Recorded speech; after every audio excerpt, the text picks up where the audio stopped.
So we might as well just tackle the WrestleManias of NXT, and let's just do our Dream Takeover card. What is up, everyone? My name is Jerichoholic8704, alongside Edgehead3131. What it do? All right, so I don't know about you, but this was 10 times more painful for me than the WrestleMania card. Oh, dude, fucking leaps and bounds. And we limited ourselves here. We were trying to go for the exact same rules as the WrestleMania card, minus the match count. I said 5. You wanted to do 6, even though there have been takeovers with 6 matches, but 5 is the magic number, as we established.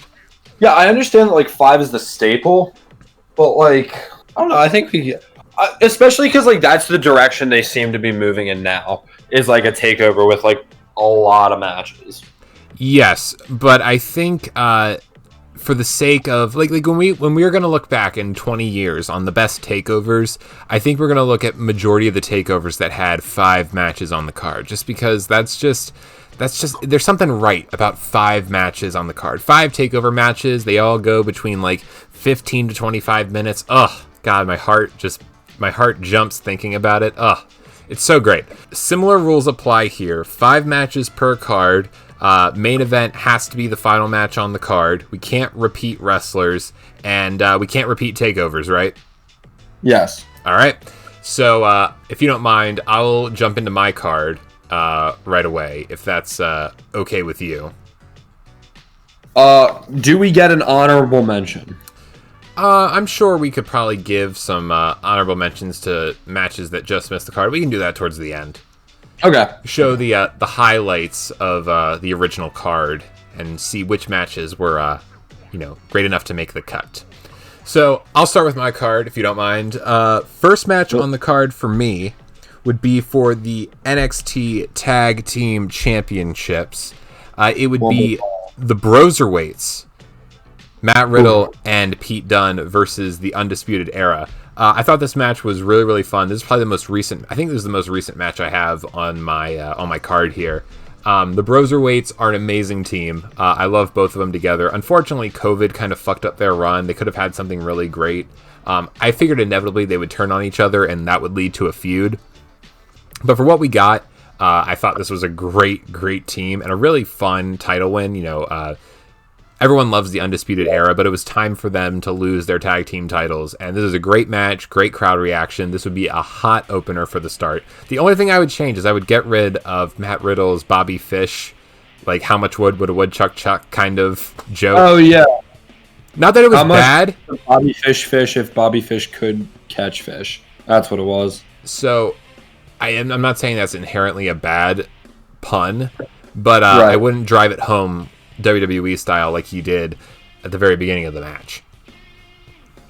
So my second match on the card, I'm going to give it to Io Shirai versus Candice LeRae from NXT Takeover Toronto. I actually have 2 women's matches on this card because this match I could not leave it off the card. It's so awesome. I had to get my girl Io on the card. I had to. In some way, shape, form, or fashion, yes. And I couldn't. I was tempted to put the Fatal 4-Way from New York, but as you'll soon find out, I couldn't do that. But I think I know why. Yeah, spoiler alert. But this match is awesome. It's a great women's match. It really shows how Candice LeRae and Io Shirai are some of the highest caliber women that they've had on their roster in a very, very, very long time. You could even argue the top 2. These 2 girls tore it up in the ring. And, of course, Io Shirai gets a win, and I get to see a heel Io Shirai entrance on the show. Sign me up. Great match, great undercard match, and overall rounds out the card very well. Mm-hmm. Moving on to match number 3, we have Shinsuke Nakamura versus Sami Zayn in Nakamura's debut match. I briefly considered switching this card around and putting Sami in another match and doing the Nakamura-Austin Aries match, because that match is also really underappreciated. So underrated, yes. Yeah, no, it was pretty good, but honestly, what's ironic about Nakamura is that his first match literally will never be topped, because based on his trajectory right now on SmackDown, I cannot see him having a match better than this one with Sami Zayn. And honestly, I could say the same thing for Sami Zayn. I don't see him having a better match than this one. He peaked right here. This was his swan song for NXT. So, I do like the dynamic of it, not only being a fantastic match, but Nakamura, making his triumphant debut and Sami Zayn making his dramatic departure. I think there's a lot of moving parts in this match that make it really, really great and something very, very special. So overall, I would say that Nakamura and Zayn would really add a lot to the card, a lot of prestige. And, in my opinion, this is a 5-star technical classic, so it has to be on the list. Woo! Coming in at the semi-main, the Women's Championship match. I mean, dude, what else could it be? Bayley and Sasha from NXT TakeOver Brooklyn. This is the definitive Women's Championship match. I love the Asuka Ember Moon Championship match from Brooklyn 3. That match was so good. And dude, I'd simp for Asuka. I love Asuka, and I would, fucking love Asuka. I'd lose my mind if Asuka and Io were on the same card. But I could not rationally put that match over this one. This to me was the highlight of the women's division. That story went on for so long. Oh no, agreed. And again, similar to how Nakamura and Sami Zayn, how that match couldn't be top for their careers. Bayley will never. There's no way Bayley will ever be bigger than how big she was on this night. Well, dude, I kind of have to counter that, because if they do it, if they can successfully properly build it, Sasha's imminent face turn. If they have a match at actual SummerSlam, that TakeOver match was incredible. But if they have an actual SummerSlam match, the way WWE is looking right now, that could easily be match of the night. Not a doubt in my mind. I'm sure it could be match of the night. I won't disagree with you there. But the idea that could potentially top this match is just out of this world stupid. No offense. Here's why I think it can. Is everybody who's seen this match, that watched that match when it actually happened, so when they watched that match live, they've just been stewing on how great that was, and they've probably been following up onto the main roster and seeing that, oh, they're together now, let's see what's going on with that. You're telling me that they're not so ready for it? I'm sure they're ready for it, but here's the deal. They've been teasing the Sasha Banks-Bayley dissension for such a long time that a lot of fans are kind of over it. I mean, don't you remember, it was a couple of years ago, maybe it was 2019, 2018, didn't they do a Bayley heel turn, kind of, quote unquote, and then they just went back to being friends? They've been on and off so many times that the story has lost its luster compared to how it was in NXT, where it was clear cut. Bayley was the babyface chasing heel Sasha. The story was perfect for the Brooklyn match, and just because of how bad they fucked up Bayley on the main roster, it's really not necessarily a problem they've done with Sasha. I mean, Sasha has been wishy-washy on the main roster in terms of being good and bad, but they fucked Bayley beyond belief. And I think just there's no rehabbing that. There's no way she could be as big as she was in NXT unless they do a complete character overhaul, which I know they did with the heel turn, but this heel Bayley run is nowhere near the caliber of the babyface run in NXT. I just don't think they can duplicate that because the damage has been done. Damn. Yeah, I know, it sucks. And again, I totally agree with you that if those two got in the ring at SummerSlam, that could definitely be match of the night. I have no qualms saying that. I just don't think it would ever be on the level of this Brooklyn match, which actually felt like a big main event title match. I honestly think this should have main evented the show. It was the semi-main. It was Balor and Owens closed it in a ladder match. And looking back on it, I mean, maybe they didn't think the match would be as good as it was, but this match should have closed the show. That transitions to my main event of the evening. In my opinion, the greatest NXT match ever. 2 out of 3 falls, Johnny Gargano versus Adam Cole for the NXT Championship from NXT TakeOver New York. Dude, I've ranted and raved about this match. It was number 2 on my top 5 matches of the decade, only being beat by Ibushi and Tanahashi from the G1 finals.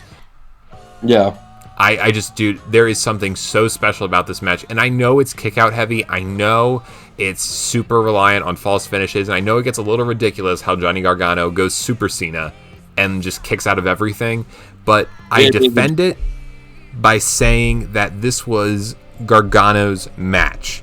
You know, like, Adam Cole was there to be the villain. And his job was to get everyone on Johnny Gargano's side. And if it meant Johnny Gargano kicking out of every single thing in the world to make everyone love him and everyone hate Adam Cole, then so be it. Because at the end of the day, you had an epic title match, you had this amazing comeback from Johnny Gargano, and you got to see the title win after all these years. And what's so crazy is that this wasn't even the original plan. Damn. And like, would Ciampa and Gargano had that actually gone through and Ciampa wouldn't have gotten hurt and he wouldn't have had the surgery, would this match be as good? Potentially. I don't know, but the fact of the matter is, this is the match we got, and I think you can't have a TakeOver main event without this match. So that's my TakeOver card. You feel free, and I'm sure we also had, similar to WrestleMania, we had some overlap. So if we had some overlap, you know, that will make our melding card a lot easier, if you know what I mean. Yeah, we have only one. Oh, okay. Well, I'm shocked. All right, sounds good. I'm curious to hear that. Alrighty, so I hope it's the main event, because if it's not the main event, we're gonna have a war. Dude, I'm not going to even try and offer this to you. You took the main event. All right, well, that's good to know. And that's not to detract from this main event, because I think this main event was fire. Oh yeah, we've had some quality main events in our life at TakeOver. Yeah, so I'm just gonna start. Wasn't the main event. I think this is hands down my favorite NXT match of all time, and that would be Mr. Pete Dunne versus Tyler Bate. Oh, dude, Chicago. Yes. Oh man, I wish. That's like, a great match. I'm sorry. Again, I'm giving you that 2 out of 3 falls match between Gargano and Cole. Dude, nothing will ever, for my money, beat the Pete Dunne Tyler Bate match, because the first time I saw Pete Dunne was on a fucking What Culture Pro Wrestling video when they had their wrestling their wrestling production. Non-associated plug for them. And then like he was literally like 21. Like that was when like he had the short hair, and it was right before the first UK champion was crowned, and like 90% of the people that like got signed were from WCPW. So that was insane to me. And then just watching this match, like this match is seamless. Oh, like it started like the longest championship reign across any title in years. And also has the greatest airplane spin of all time. Yes, 100%. And dude, I'm sorry. How old were they when this match happened? Dude, Tyler Bates, like, I think like a month older than me. Yeah. So, and I was a sophomore. I think I was a sophomore in college when this. Jesus fucking Christ. Yeah, in 2017, I was 20 years old. So Tyler Bate was 20. Yeah. Never mind. Then Pete Dunne was 23. That's fucking absurd. Yeah, no, really. That's absurd. That again, my favorite NXT match of all time. Yeah, I can't fault you for that. That's a classic. Yeah. This one was not an overlap, but TakeOver Dallas. I was so committed to this match that as much as I love Shinsuke and Sammy, I couldn't put it over. For my money, the best tag team match in NXT history, and that is The Revival versus American Alpha. Dude, they built this so well, in my opinion. I miss American Alpha, man. I miss him so much. I do too. Dude, like, it was nice for Shelton Benjamin to come back and literally just be like a cookie cutter replacement. And like, seriously, I felt so bad for him. I was like, Vince definitely had something to do with this. But dude, American Alpha was so hot. Yeah, no, I remember this match being like a great kickoff to Dallas, and the title win for American Alpha was off the charts. It was huge. Yeah. And they just put on a fantastic match. Like, I love that match. Yeah, no, I kind of agree with what you were saying. Like, the competitive nature of this match is really nice compared to a lot of other tag matches, and just matches in general where it's, a lot of false finishes. This match does have them, don't get me wrong, but there is a great deal of competitiveness. I remember one spot in particular where it's like, instead of going for like a high-risk move, I think it was like... correct me if I'm wrong, but I think it was Jason Jordan and one of the Revival guys were on the top rope. Jordan fell, and instead of jumping on him, the Revival guy just jumped down off the turnbuckle and pinned him right away because he wants to win. Like, I think there's a lot of great stuff in this match. Yeah. Again, it's what a wrestling match should be. Clear heels and clear baby faces. My third match, definitely going to be controversial because of both of the individuals in it.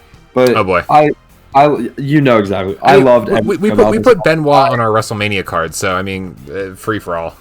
True. Okay. Dude, I thought this match was also fantastic. I was really upset this match from Takeover New York didn't get 5 stars. I think it was like 4.75. Yeah, I thought this was a great match. It's Velveteen Dream versus Matt Riddle. First of all, the entrances, like, I thought Dream's entrance was awesome. If I'm not mistaken, that was the first the first typical WWE over accentuated entrance for a takeover, other than maybe Tyler Breeze having models come out for his match. I want to say it was just against Balor. It was the one Hideo Itami was also supposed to be in. Yeah, there's also Shinsuke had some elaborate entrances. Because he did that on most stages he was on. Hey, you had Bobby Roode get the choir treatment, a la John Cena WrestleMania 27. Yeah. Okay, fuck off. I just really like this one. I love that they both decided to use New York as inspiration for their gear, because he had the Statue of Liberty entrance, and then Matt Riddle was wearing Yankees pinstripes. And as you know, I am a absolute $2 slut for the Yankees. Despite being from Maryland, but whatever. Okay, fuck off. Orioles suck. Also, it's true. Anyway, my fourth match. This is the one we repeat on. It's Bayley and Sasha. Yeah, no, I feel that. Dude, that match kicked fucking ass. There's nothing to say about this match that has not already been said. You would agree, best women's match in the history of the company. In the history of the company. What's better? I can't even say the match because it was the post match that was better. I was gonna say maybe Charlotte and Becky at SummerSlam. The only main roster one that can kind of compare to this is Charlotte and Becky from Evolution, but even that match has nothing on this one. No, but the reason I didn't say Evolution is because at Evolution we already knew they weren't going to be friends. Sure. Whereas you can also argue, we didn't know that they weren't going to be friends after SummerSlam. And I was I feel like anybody could have guessed that. That was coming from a fucking mile and a half away. Sure. I appreciate the argument, but I have to shoot it down and say no. I can't buy that match would be better than the Brooklyn match. Maybe. Yeah. All I could see. Mm-hmm. Yeah. And again, I'm not gonna try and argue it, but and again, not to slight either of these two wrestlers. Dude, Andrade Cien Almas, remember when he had that? Versus Johnny Gargano at Takeover Philly. I think Takeover Philly had a short-lived stint at the top of the Takeover list. Because, you're not going to beat out fucking New Orleans. For my money, New Orleans is still the best Takeover. If I may, my substituted, my honorable mentions for this card, real quick. Dude, I know it was really early, But the Fatal 4-Way between Sami Zayn, Tyson Kidd, excuse me, Adrian Neville, and Tyler Breeze, dude, that match was awesome. Mm-hmm. That Fatal 4-Way was awesome. I'm really sad that Tyler Breeze did not make my list. If I were to put him on the list, I'm also going through and watching all the takeovers for the one or maybe two listeners to this. But I'm going through and like watching all the takeovers because I hadn't seen all of them in a long time. And I really did forget just how good Tyler Breeze was. I mean, yeah. Jesus Christ. But I'm actually like watching again like the Sami Zayn Kevin Owens feud. You know, when every match between them or that they were involved like a 20-second set of punches. I love that. Always got to have that. You have to at this point. But dude, I'm kind of mad. Samoa Joe and Finn Balor was also up there for this one. Yeah, no, I also an honorable mention for me because one of my original ideas for the card is I was going to have. I really like the Revival and DIY 2 out of 3 falls match. Yeah. But and my original main event was going to be Sami Zayn versus Neville from Our Evolution because I think that match is awesome. But I couldn't justify putting it over the Cole Gargano match. I couldn't do it. But yeah, are you ready to meld these cards together? Let's do it. So, right. I'm giving you the main event. I'm not even going to attempt to argue that. Although I will say, like, Almas and Gargano is arguably on par. Like, I've seen people put that as the greatest main event in TakeOver history, and I am hard-pressed to disagree. That match is awesome. So, like, I think you have a quality main event. All right, so this is where this gets a little tricky. Because we have the main event of Cole and Gargano from TakeOver New York.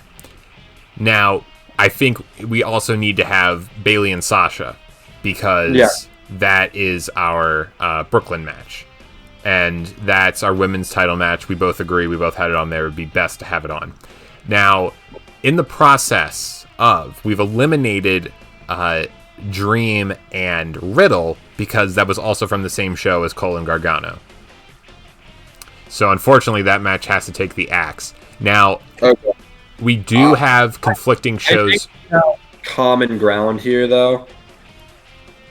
Yes. Like, are you really about to tell me that Pete Dunne and Tyler Bate isn't the best Chicago match? Oh, I was about to say we need to put that match on the card. Yeah, okay. All right. Yeah, so, because I totally forgot about that match, and that's definitely a shoo-in for one of the best TakeOver matches of all time. And dude, that is, like, contention for best WWE matches. Oh, yeah, no, it's really awesome. And it's, again, best airplane spin of all time.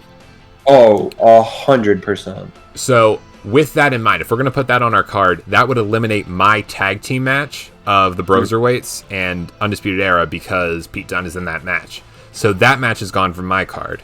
And I think if we want to round out the tag team match, we could add your not Undisputed Era, I'm sorry. American Alpha versus Revival. Yeah. I will be honest, though. I was also torn between this match of Revival and American Alpha with excuse me, Undisputed Era and Mustache Mountain. That was another match that was going to go on my card because that match is awesome as well. All right, so we have, if we're going to add the tag team match left, we have one more spot left, and I have 2 matches left from my card, but one of them's eliminated because if we're going to do a Dallas match, that means Shinsuke and Sammy's got to get the boot. So all that's left from my card is Io and Candice LeRae. LeRae? Yes. And as for your card, Dream and Riddle's out, your main event's out. We did the women's title match. We did the tag team match. What was your other match on the card? Oh, and then Tyler and Dunn. So I think Io and Candice is the only natural fit. All right, so that would mean our card is as follows: Pete Dunne versus Tyler Bate, Candice LeRae versus Io Shirai, American Alpha versus The Revival, Bayley versus Sasha, and Adam Cole versus Johnny Gargano. Yeah. Dude, I think that's one hell of a card. I think that's better than our Mania card. It's definitely better than our Mania card, and honestly, I think it might be better than our card, like our individual cards. Yeah, 100%. Because I think I don't know, we captured pretty much everything great, and we were able to include. Neither of us did a North American title match. We were able to get the tag titles, the women's title, and the NXT title in, so that's a positive. And we didn't repeat anything. And the WWE United Kingdom Championship. That is correct. How could we forget? So we have 4 title matches, and then we have Io and Candice, which is a bomb-ass match. It is a fucking awesome match. All right, so with that, I think that's going to be it. This is a hell of a card. We should probably, honestly, what we should do is we should probably watch all these matches in that order, and then I'll have to change my pants afterwards, but, you know. I'm changing my pants after every match, dude. What are you talking about? Dude, no, you gotta sit in it. Let it sit. Just let it sulk. Okay. All right, my name is Jerichoholic8704. I'm Edgehead3131. I'll see you guys later. Deuces.